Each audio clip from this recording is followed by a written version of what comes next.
Oi. Bom dia, queridos. Graça e paz. Abra sua Bíblia, Mateus, Evangelho segundo Mateus, capítulo 18.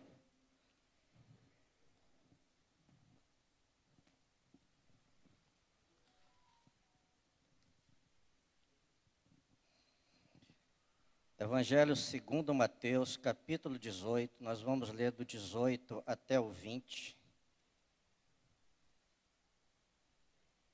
Você que está nos visitando pela primeira vez, seja bem-vindo. Você que está nos ouvindo pela primeira vez, também seja bem-vindo. Você que está nos assistindo pelas mídias, seja bem-vindo. Que Deus possa falar conosco nesse dia, começar dessa manhã, revelar os seus mistérios ocultos e escondidos, trazer cura, trazer salvação, trazer discernimento, compreensão, para que nós continuemos a fazer a sua obra. Mateus 18, capítulo 18, versículos 18 a 20, diz assim a palavra do Senhor. Aleluia. Em verdade vos digo que tudo que ligardes na terra terá sido ligado nos céus, e tudo que desligardes na terra terá sido desligado nos céus. Obrigado. Em verdade também vos digo que se dois dentre vós sobre a terra concordarem a respeito de qualquer coisa que porventura pedirem, ser-lhes-á concedido por meu Pai que está nos céus. Porque onde estiverem dois ou três reunidos em meu nome, ali estarei no meio deles. Pai, obrigado por esse dia, obrigado pelas nossas vidas, obrigado pelo fôlego de vida que o Senhor nos dá, Pai Santo querido, a cada dia, obrigado pela tua misericórdia que se renova a cada manhã. Obrigado pela tua palavra, Senhor Deus, que vem de encontro às nossas necessidades, Pai Santo querido, para preencher o nosso coração, transformar a nossa vida, Pai, o nosso caminhar, o nosso falar, o nosso agir, o nosso sentir. Pai Santo querido, nós oramos para que essa palavra ministrada e esses louvores cantados, entoados, sejam levados pelos ventos para essa comunidade, faça diferença em cada casa, dentro de cada casa, transformando famílias, Pai Santo, transformando vidas. Deus, e agindo no íntimo, Senhor Deus, no coração, Deus, de cada pessoa que ouça, de cada pessoa, Senhor Deus, que esteja ouvindo, Senhor Deus, Pai Santo querido, atenta, Senhor Deus, aos louvores e à ministração. Nós oramos, ó Deus, que o Senhor fale conosco nessa manhã, Espírito Santo de Deus. Coloca a minha vida diante do Senhor e a vida dos teus filhos, Pai, que estão presentes, aqueles que estão nos ouvindo pela melodia, aqueles que estão nos vendo pelas mídias sociais. Pai Santo querido, em qualquer lugar, em qualquer rincão, Senhor Deus, desse país e até do mundo, porque nós sabemos que tem pessoas em outros países também nos ouvindo, que o Senhor possa, Senhor Deus, chegar e transformar essas vidas e agir no seu coração. Muito obrigado, nós louvamos em nome do Senhor Jesus Cristo, amém. E fique à vontade em nome de Jesus. Aleluia. Essa palavra, algum tempo atrás, nós fomos convidados para ministrar no encontro de casais sobre oração. E nos deram esse texto, precisamente esses versículos, como texto básico. E a gente estudou, e assim eu fui muito edificado com essa palavra. E resolvi trazer para a igreja, porque foi uma reunião restrita para casais, mas trazer para a igreja como forma de edificação, como forma de revelação, de bênção, e que Deus assim abra o nosso coração, nosso entendimento, para que nós possamos receber, que nós possamos assimilar aquilo que o Espírito Santo tem a falar conosco nessa manhã, amém, igreja? Em nome do Senhor Jesus Cristo. Palavra em Mateus. Mateus é um livro riquíssimo, um dos livros riquíssimos dos evangelhos, ordenado segundo os estudiosos, bem ordenado, pedagógico, uma instrução que traz para qualquer pessoa que abra a Bíblia pela primeira vez, ela entenda exatamente aquilo que Deus quer falar, aquilo que Deus quer passar. Qual a finalidade da vinda de Jesus Cristo, o que Ele fez, qual foi o seu propósito, qual foi o teor da sua mensagem, o que Ele queria, onde Ele queria chegar, que tipo de pessoas Ele queria atingir e como seria o nosso relacionamento como igreja, como congregação e como assembleia. Mateus, ele era publicano, cobrador de imposto, também chamado de Levi. Você vai ver em alguns livros, Marcos, Lucas, chamando de Levi, filho de Alceu, que era o mesmo Mateus, que foi chamado, estava numa coletoria, cobrando imposto, quando Jesus o vê e o chama para que fosse um dos seus discípulos. Familiarizado muito com questão de dinheiro, você vai ver no livro de Mateus, Evangelho segundo Mateus, ele falando muito sobre a questão de dinheiro e de imposto, porque era o seu ofício. Ele era cobrador de imposto. Então, em muitas passagens, você vai perceber ele falando dessas duas coisas que eram muito familiar para ele, porque é isso que ele fazia. Um outro fator, uma outra mensagem também que Mateus passa, é em relação ao cumprimento nas Escrituras de que a obra e a pessoa de Jesus Cristo era aquela pessoa que o Velho Testamento falava e que estava se cumprindo naqueles dias em Israel. Também Mateus, ele traz para a gente uma mensagem ou uma verdade importante que mudaria a mente daqueles discípulos e que muda as nossas mentes hoje, e que é muito, assim, tremendo, determinante para as nossas vidas como pessoas, como membros, como igreja, congregação e também como assembleia. Tu és o Cristo, o Filho do Deus vivo, dito por Pedro. A gente vai ver isso com mais pormenor. 8 vezes ele menciona no livro, Evangelho segundo Mateus, essa frase: Tu és o Cristo, o Filho do Deus vivo. Vai fazer muita diferença para frente. Também 22 vezes no Evangelho de Mateus, você vai ver ele falando do Messias, ungido de Deus. Jesus como Messias, ungido de Deus, para cumprimento das Escrituras Sagradas. Estava ali presente. As palavras de Mateus também, o Evangelho segundo Mateus, as palavras de Jesus representam 60% do que existe em Mateus. Se você catalogar, você vai ver que a maioria do Evangelho segundo Mateus é registrado pelas palavras de Jesus Cristo. Isso é muito importante para a gente, como igreja. Uma outra coisa muito importante também, no Evangelho segundo Mateus, é que Jesus Cristo, ele não se sentia ofendido. Alguns comentaristas falam da situação humana de Jesus. Ele não se sentia ofendido e também ele não se iludia com as limitações da igreja. E o texto dessa mensagem é ser humano, separado. Ele não se iludia, ele não se ressentia, ele não se ofendia com as limitações da igreja.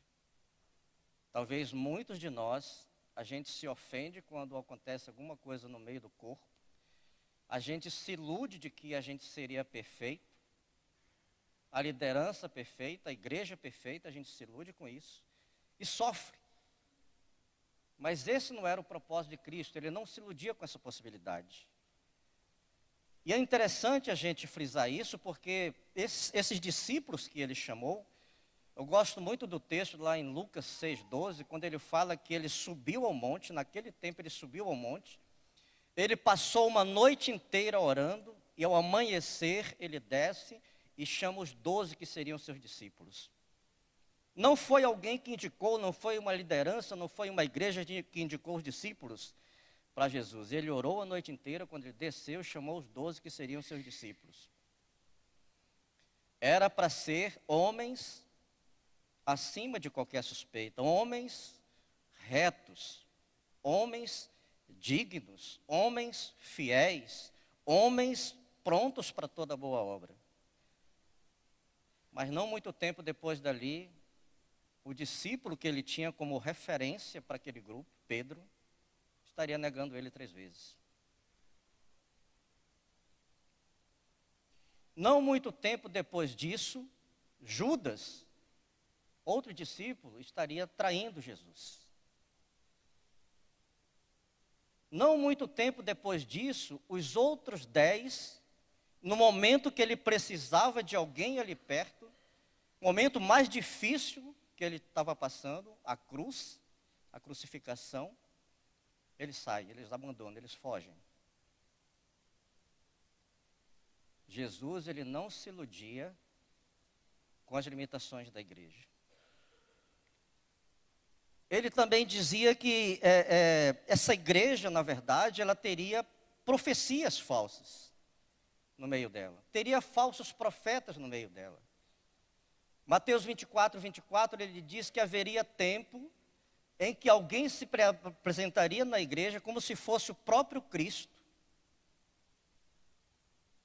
Falsos profetas, profetizando no meio do corpo, enganando, se possível, a muitos, ou alguns. Era uma realidade. É uma realidade que Mateus faz. A gente, quando lê esses evangelhos chamados sinóticos, Marcos, Mateus, Lucas, a gente vê que há uma diferenciação entre eles. Ele se preocupava também muito com a questão da igreja. Ele fala muito sobre a igreja, diferente de outros evangelhos. Uma outra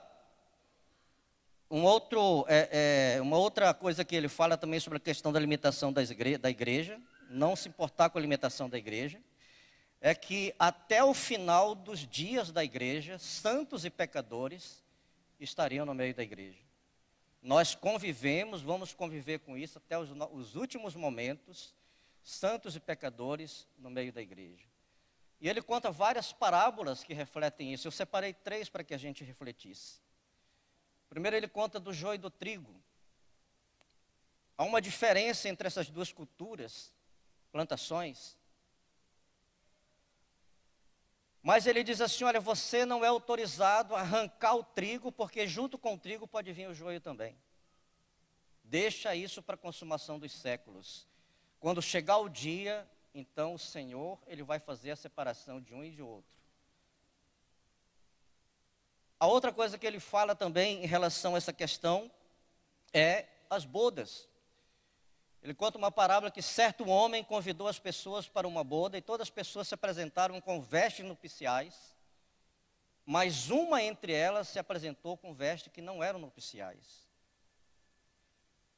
Santos e pecadores convivendo no mesmo espaço até a consumação dos séculos. Ele fala também da parábola das 10 virgens. As 10 receberam os candeeiros, tinham a mesma proposta, tinham o mesmo objetivo, mas 5 encheram os candeeiros de azeite e 5 não.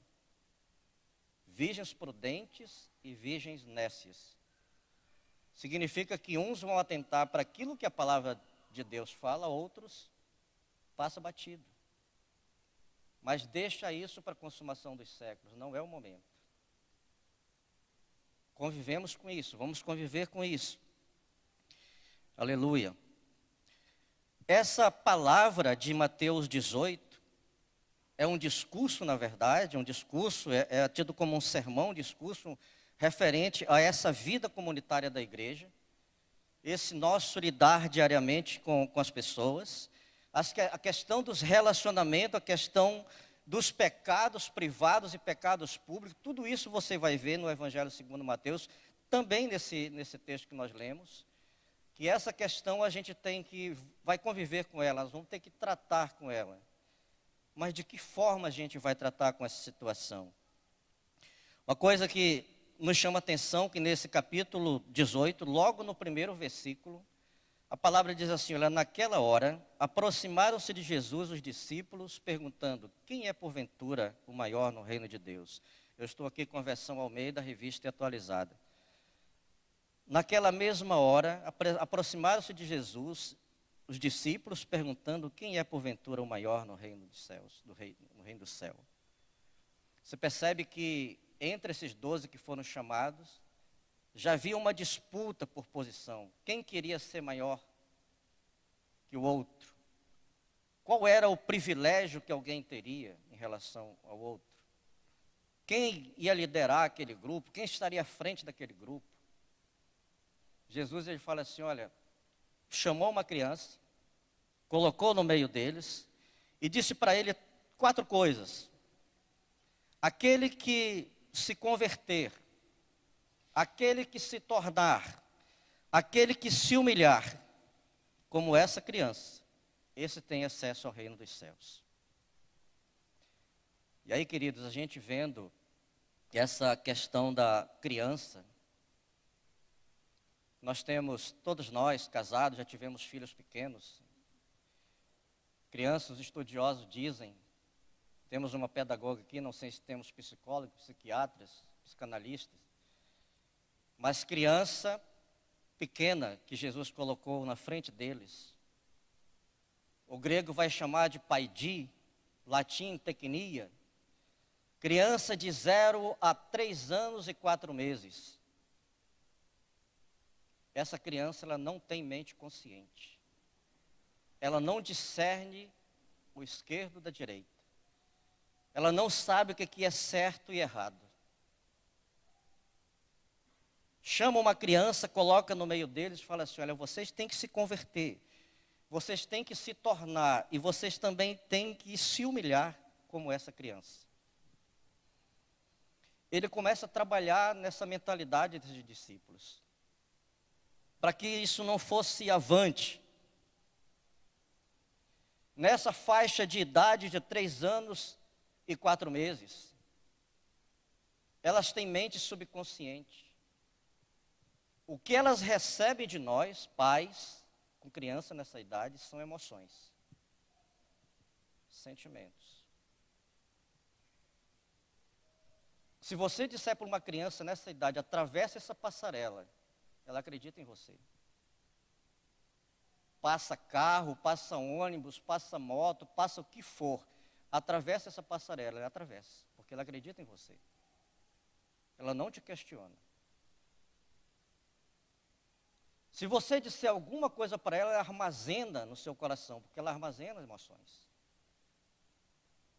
Isso é interessante. Palavras ou ações ou emoções negativas ou positivas que vai ficar. Sentimentos, emoções, lembranças e traumas é o que vai ficar na mente dessa criança. Tecnia, pai de 0 a 3 anos e 4 meses.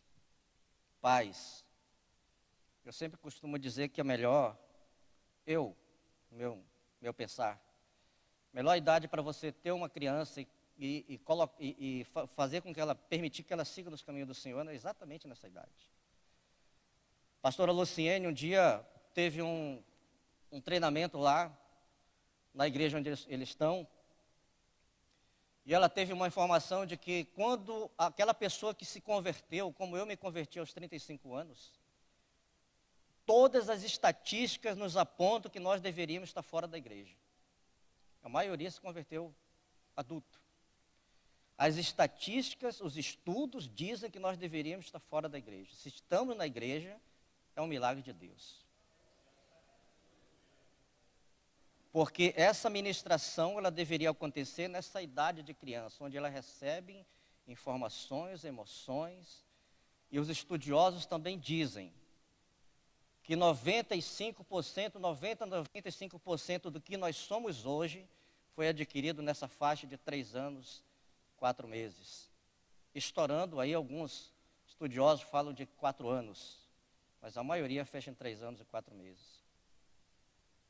É a fase que essa criança recebe essas informações. E era o que Jesus estava falando para esses discípulos. Uma coisa interessante também que esse 95%, 90% a 95%, ele está pautado, vem trazer para nós a nossa personalidade, vem trazer os nossos gostos, as nossas manias, as nossas crenças, os nossos conceitos, os nossos preconceitos. E chega um momento que eles dizem assim, olha, esses preconceitos que nós desenvolvemos hoje na fase adulta não são adquiridos na fase de adolescência, muito menos na fase adulta. Essa rejeição, esse ranço, não é adquirido na adolescência, muito menos na fase adulta. É na fase pai de 3 a 4 anos. É lá que são armazenadas essas emoções.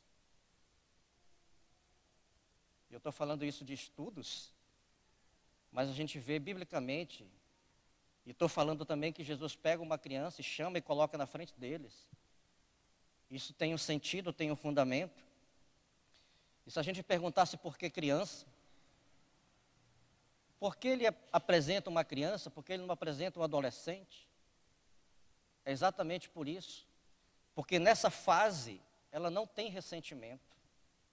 Essa fase, ela não tem mágoa, ela não tem nojo, ela não tem rancor. Não foi desenvolvido ódio, não foi desenvolvido preconceito. É limpo. Vocês têm que ser como essa criança. Antes falava assim, olha, quem vai ser o maior? Quem vai estar à frente disso? Quem vai dirigir? Para quem o Senhor vai dar a liderança disso?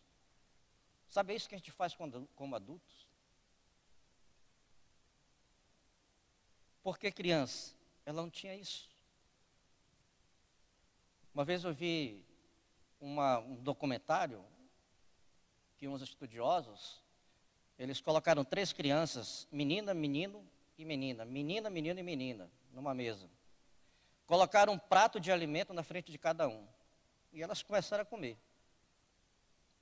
Daqui a pouco traz uma barata, um grilo e uma lesma, numa pinça de plástico, esses bichos de plástico, insetos, esterilizados. E coloca a barata, o grilo e a lesma no prato de cada um. Elas simplesmente ficaram olhando. Depois eles vêm, tiram a barata, o grilo e a lesma. E elas continuam comendo. Sabe onde você desenvolve isso? Na fase de 3 a 4 anos. Lembra daquela irmã que é fogo puro, que profetiza, que pula, aquela irmã que tem palavras assim de bênção, que expulsa demônio, aí viu uma barata, foi embora. Sabe como ela adquire isso? Fase de criança, não é na fase de adulto. Alguém disse para ela que aquela barata era nojenta, ou o grilo era nojento, que a lesma era nojenta. Emoções, ficou para ela. Na sua fase adulta, ela expulsa demônio, mas corre de barata. Ok? Desse jeito. Uma outra coisa que nós temos, emoções armazenadas em nossa mente. Ou emoções armazenadas na mente dos discípulos. Observe isso.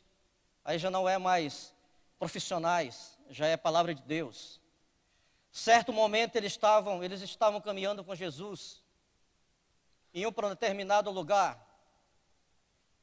E de repente João, ele olha para trás, vê uma pessoa expulsando o demônio, que nem eles. E ele fala para Jesus assim, olha Senhor, tem uma pessoa atrás de nós, que não nos pertence, que não anda conosco, expulsando o demônio no teu nome.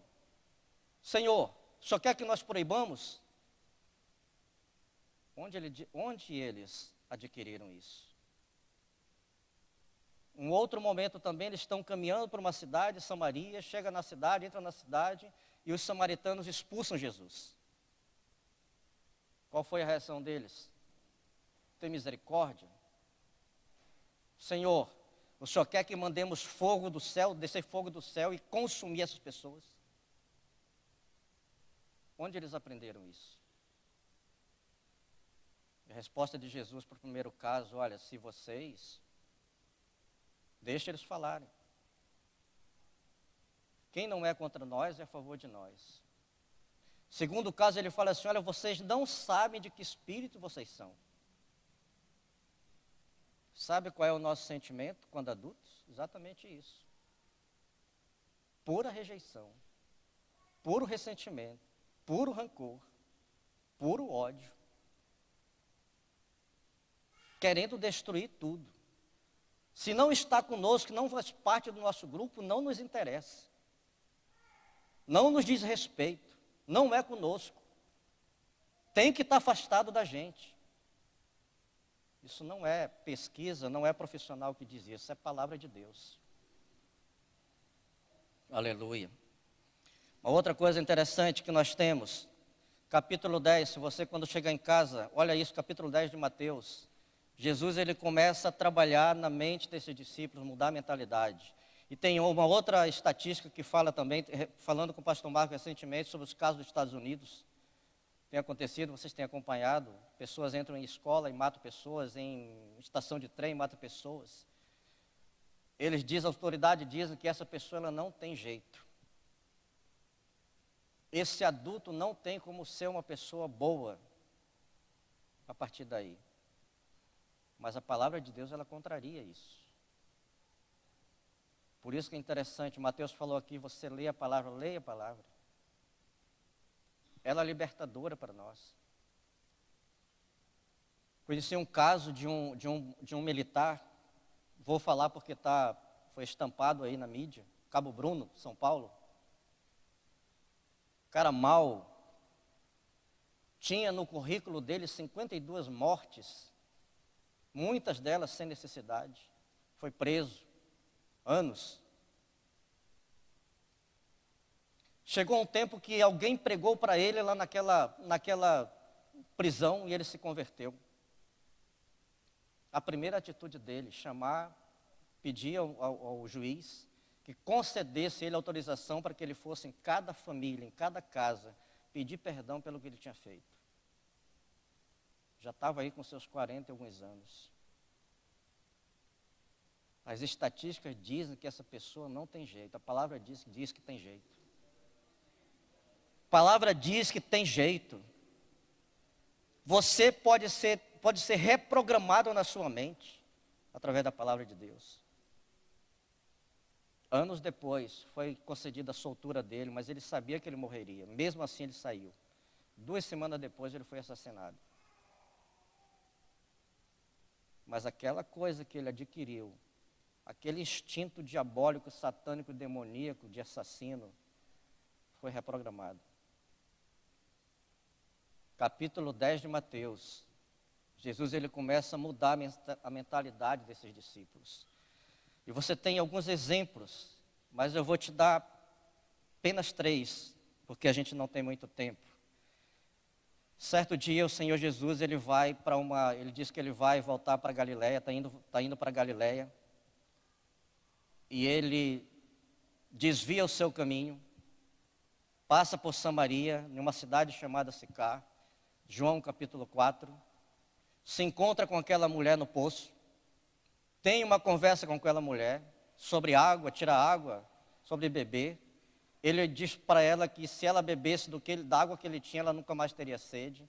E ela fala assim, Senhor, me dê dessa água. Ele vai e fala assim para ela, vai e chama o teu marido. Senhor, não tenho marido. Ele diz para ela, verdade você está falando, você já teve 5, e esse que você tem também não é teu. Sabe por que Jesus desviou o seu caminho, mudou de rota, para se encontrar com a mulher samaritana? A pergunta que você pode fazer, ele se desviou para que ela fosse irmã, ou ele se desviou porque ela já era irmã? Tu és o Cristo, o Filho do Deus vivo. Faz muita diferença para você. Essa confissão de Pedro no passado, essa confissão de Pedro que ecoa até hoje, faz muita diferença para os nossos relacionamentos. Para essa comunidade, para essa congregação, para essa assembleia que estava sendo criada naquele momento. Um outro momento também. Um fariseu convida Jesus para um jantar, e ele vai. Chegando, se assenta à mesa junto com os outros convidados, de repente, e era costume dos judeus, no encontro deixar a porta aberta, não fechava, entra uma mulher chamada grande pecadora, com um vaso de óleo, chora aos pés de Jesus, seca os pés dele com o seu cabelo, depois derrama óleo nos pés de Jesus. E a pergunta que você pode fazer, Jesus permitiu ser ungido por aquela grande pecadora, para que ela fosse irmã, ou porque ela já era irmã?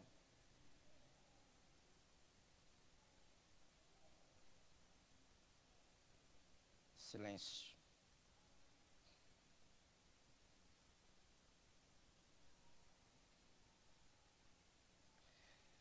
Aleluia. Terceiro ponto. Quando eu estava compartilhando isso com com Beth, minha esposa, aconteceu a mesma coisa, silêncio.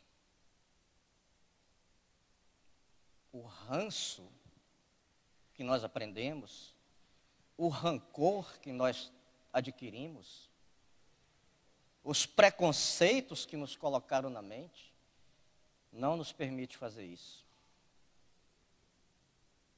Tem que se afastar. Não serve. Ele vai para uma cidade chamada Jericó. Mais uma vez, não é pesquisa de profissionais, é Bíblia. Eram pessoas adultas.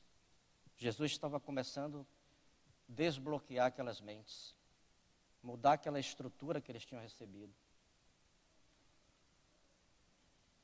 Ele estava transformando o coração daquelas pessoas. Ele entra numa cidade chamada Jericó. Havia ali um homem publicano, cobrador de imposto, que era judeu, e ele era odiado pelos judeus, porque ele cobrava os impostos, além do que lhe era permitido. Era desonesto para ele, tido como desonesto para eles. Uma pessoa que não gostavam. Ele sabe que Jesus ia chegar naquela cidade, sobe numa árvore e Jesus fala para ele: Zaqueu, desce, porque hoje convém eu pousar na sua casa. Será que algum de nós pousaria na casa de Zaqueu? Pelas informações, pelos sentimentos, pelas emoções que nós recebemos, que nós aprendemos, muitas vezes até dentro da congregação. Hoje me convém pousar na tua casa. Ele quis pousar na casa de Zaqueu, para que fosse irmão ou porque Zaqueu já era irmão. O doutor Augusto Cury, eu li os três livros, logo no início. Ele já era conhecido mundialmente. Uma vez ele foi fazer uma conferência lá nos Emirados Árabes. O livro Vendedor de Sonhos ainda não havia sido lançado. Primeiro escrito, mas não tinha sido lançado, anos depois. E na conferência ele mencionou o livro Vendedor de Sonhos, que não tinha sido lançado. No final, o líder daquela conferência chamou ele e falou assim: olha, você nos permite editar esse livro na língua árabe? E ele permitiu. Não foi lançado no Brasil, não havia sido lançado no Brasil em língua nenhuma. Permitiu. Por que o doutor Augusto Cury permitiu para a língua árabe? Para que eles fossem irmãos, porque eles já eram irmãos.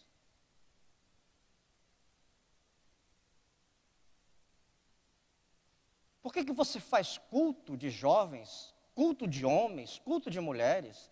Por que você faz culto de celebração, tentando atrair pessoas para cá, para que sejam irmãos, ou porque elas já são irmãos?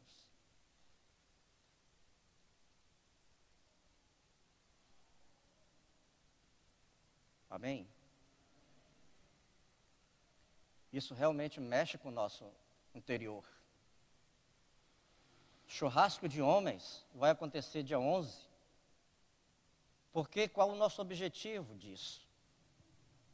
Os homens estão convidados, tá? Porque qual o objetivo disso? Para que a gente atraia pessoas para serem irmãos, ou porque a gente atraia pessoas que já são irmãos? Tu és o Cristo, o Filho do Deus vivo. Faz muita diferença quando essa confissão entra no coração, no seu coração, no meu coração, entra no interior da igreja, da congregação, adentra essa assembleia, adentra essa congregação, adentra essa comunidade chamada de salvos, de remidos, do chamado de fora para dentro, do pecado, da transgressão, da iniquidade, da rebelião contra Deus. Faz muita diferença. Tu és o Cristo, o Filho do Deus vivo. Aleluia. Capítulo 16 de Mateus, talvez apareça aí para você. Mas aqui na palavra diz assim, capítulo 16, versículo 14. Mais um um diálogo que Jesus teve com aqueles discípulos. Eles perguntam, em determinado momento ele pergunta para ele, o que essas pessoas dizem que eu sou? Jeremias, eles respondem, Elias, Moisés ou algum profeta. Aí ele pergunta para o grupo assim, João, e vocês, discípulos, o que dizem que eu sou? Pedro, como era uma pessoa lançada, responde primeiro, tu és o Cristo, Filho de Deus vivo.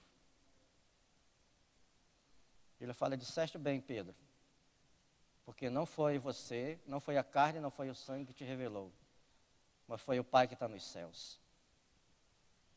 Eu também te digo que tu és Pedro, e sobre esta pedra edificarei a minha igreja, as portas do inferno não prevalecerão contra ela. Uma coisa interessante nisso, há uma discussão até teológica nisso, estou falando de quem? De Pedro, está falando dele. Se ele estivesse falando do apóstolo, é lógico que o apóstolo teve proeminência nisso, teve resultado significativo na frente dos outros, na sua caminhada. Mas Pedro morreu. Pedro não era infalível. Tanto é que ele nega Jesus. Satanás tripudiou sobre a vida dele. Não deveria ser o Pedro. Como alguns dizem que seria Jesus, ele apontando para ele mesmo, texto, esta pedra edificarei, esta é um pronome demonstrativo feminino, falando de alguma coisa próxima ou de alguém próximo, não dele mesmo. Ou fazendo alguma ligação com o que se falou, com aquilo que se está dizendo. Então, tu és o Cristo, o Filho do Deus vivo, faz sentido. Sobre esta pedra, tu és o Cristo, essa confissão, o Filho do Deus vivo, edificarei a minha igreja, e as portas do inferno não prevalecerão contra ela. Milhares e milhares de anos depois, nós estamos falando do mesmo texto que foi falado lá atrás. As portas do inferno não prevaleceram contra essa confissão. Pessoas ao redor do mundo têm esse sentimento de chamar outros para fazer parte dessa comunidade, de salvos, de remidos, de lavados no sangue do Cordeiro. Nós só estamos aqui, essa igreja só está fundamentada, existindo, as outras igrejas só estão fundamentadas, existindo, por conta dessa confissão. Tu és o Cristo, Filho do Deus vivo. No dia em que a gente se dissociar disso, no dia em que a gente procurar fazer de uma outra forma, certamente nós vamos fracassar. Como muitos fracassaram. Muitos grupos fracassaram porque não se pautaram, não estiveram em cima dessa, ou sob essa palavra. Tu és o Cristo, Filho do Deus vivo. Aleluia. Uma outra palavra que também fala nesse texto de 16, 14 e 19. Ele fala que entregaria para ele as chaves do reino dos céus. O que Pedro fechasse estaria fechado. O que ele desligasse estaria desligado. O que ele excluísse estaria excluído. Ele estava falando dessa chave, significa autoridade de mordomo. Concedendo autoridade de mordomo. E conceder autoridade de mordomo também para os líderes da igreja, para os pastores, para os líderes, ao longo do tempo, para os diáconos, presbíteros, para o dono da sua casa, para o líder da sua casa, o chefe da sua casa, para o pastor da sua casa. Isso é outra coisa muito séria, queridos, para nós. E nesse capítulo 18 que a gente leu, ele vai dizer o seguinte: tudo que você desligar, 18, 20. Em verdade, 19. Em verdade também vos digo, versículo anterior. 18. Em verdade vos digo que tudo que ligardes na terra terá sido ligado nos céus, e tudo que desligardes na terra terá sido desligado nos céus. Quando 2 ou 3 reunidos, não significa que Jesus se apresenta quando tiver 2 ou 3 reunidos, mas ele está falando a questão do relacionamento dessa igreja. Ele está falando da questão do pecado público e privado também dessa igreja, dessa congregação. Tanto no versículo anterior, ele fala, se teu irmão pecar, você vai com ele. Se ele não te ouvir, leva mais outro. Se ele não ouvir os dois, leva mais outro, 3. Se ele não ouvir, então diz a igreja. Por que ele fala sobre esses 3? Um só não tem condição para isso. Tem que haver concordância. Isso é uma coisa que Jesus, ele realmente, ele começou a desbloquear a mente desses discípulos, porque antes pensavam diferente. De pegar uma pessoa e excluir. A igreja há muito tempo pensou assim, a igreja ainda hoje pensa dessa forma. Mas como o trigo e o joio, ele fala assim, olha, você não tem autoridade para isso. Uma vez que você desliga, se liderança, atenta a isso, igreja, se a liderança se juntar, pastores, líderes, a respeito de algum irmão, não tem jeito esse irmão, na ótica do grupo, do líder, e eles concordarem, esse irmão está desligado. Mas se eles concordarem, ou que essa pessoa ela tem jeito, então essa pessoa vai estar ligada nos céus. Isso acontece muito também com pais. Às vezes o pai e a mãe se juntam a respeito de um menino e falam assim, olha, esse menino não tem jeito. Desligou. Porque eles não confessam aquilo que Deus confessa. Se você buscar, por exemplo, Salmo 144, você vai ver o que Deus diz a respeito do filho e da filha. E às vezes os pais se juntam, o filho não tem jeito, desligou. É muito sério. Esposa se junta com outra mulher e as duas concordam, o marido não tem jeito, desligou. Acontece?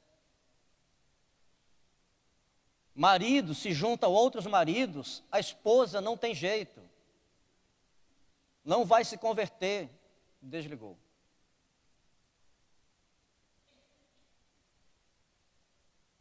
É sério naquilo que a gente faz, nas nossas reuniões, nas nossas orações a respeito de alguém, de alguma coisa, trabalhos, pessoas.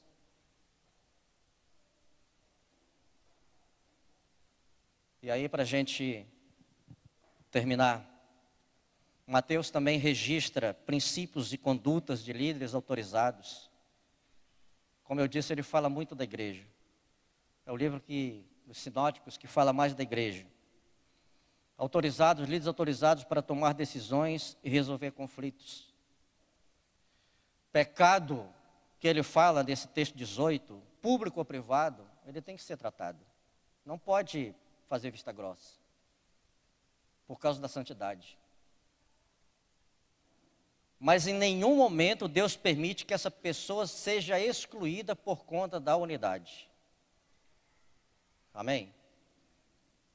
Ele precisa ser tratado por causa da santidade, mas não é permitido excluir por conta da unidade.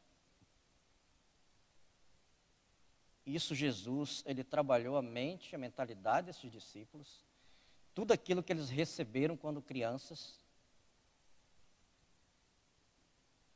E por você que gosta de número, o tempo que Jesus passou com esses discípulos, 3 anos e 6 meses. Tempo de uma criança que recebe informação e armazena para a fase adulta. 3 anos e 6 meses trabalhando dia a dia com eles para que eles fossem pessoas diferentes. Para que trouxesse essa igreja até os nossos dias. Para que a gente estivesse falando hoje dessa palavra. Para que a gente olhasse para nós e falasse assim, tem esperança para mim. Para que a gente olhasse para o outro que está jogado no chão, nas drogas, no álcool, na prostituição, tem jeito para ele.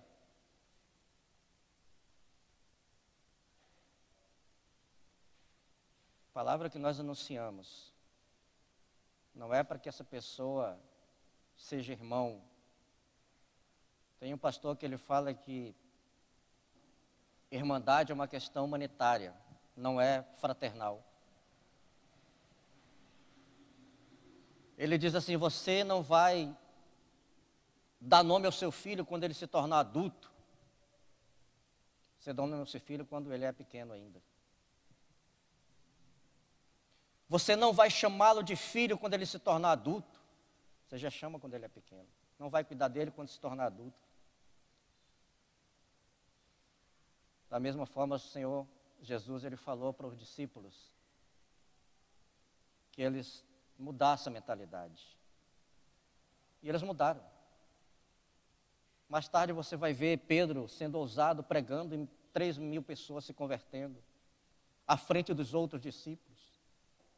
Você vai ver os outros pregando ousadamente, sem medo, ensinando corretamente. Fica no teu coração, queridos. Fica em pé, nós vamos orar.